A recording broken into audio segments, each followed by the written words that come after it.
तर चला मंडळी, आज आपण जाते निमजिरे गावात छगन बापू सरांच्या साईटवर. जशी गावात आपण एंट्री केली, अश्विनभाऊ आपली खूप आतुरतेने वाट बघतच होते. नमस्कार मंडळी, तुमचं स्वागत आहे डीके इंटेरियरच्या पहिल्या ब्लॉकमध्ये. जशी आपण हॉलमध्ये एंट्री केली, आपण दिलेली पीयूपीची डिझाईन बघायला आपण थांबलो. पीयूपीची डिझाईन खूपच छान झालेली. परत आपण ज्या कामासाठी आलेलो त्या कामाची सुरुवात आपण करायला गेलो.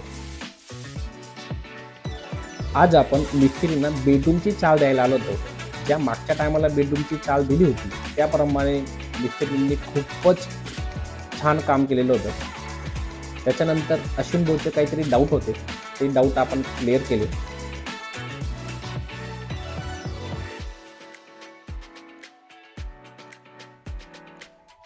त्यानंतर बेडच्या समोर आपण टीव्ही युनिट आणि ड्रेसिंग युनिट दिलेलं आहे. त्याच्यानंतर त्याच्यावर आमचं डिस्कशन झालं की हे चाल पुढची कशी द्यायची. अश्विनभाऊचे डाऊट होते की तुम्ही जास्तीत जास्त प्लाय न वापरता कमीत प्लाय वापरून आपलं हे काम व्हायला पाहिजे. तर आपण त्यांना समजवलं की प्लाय आपण कमीत कमी वापरूनच काम करतोय. त्यांना आपलं म्हटलेलं पटलं. त्याच्यानंतर आपण पुढे गेलो किचनमध्ये.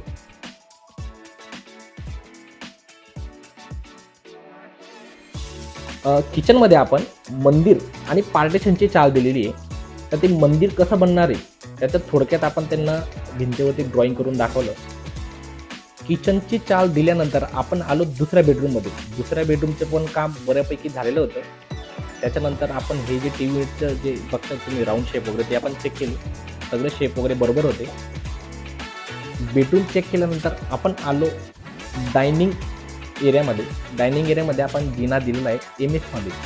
त्याला आपण आर्टिफिशियल साईज लावलेली आहे. त्याच्या बॅक साईडला आपण काय करायचं ते आपण मिस्त्रींना समजवलं, अश्विनभाऊंनाही सांगितलं.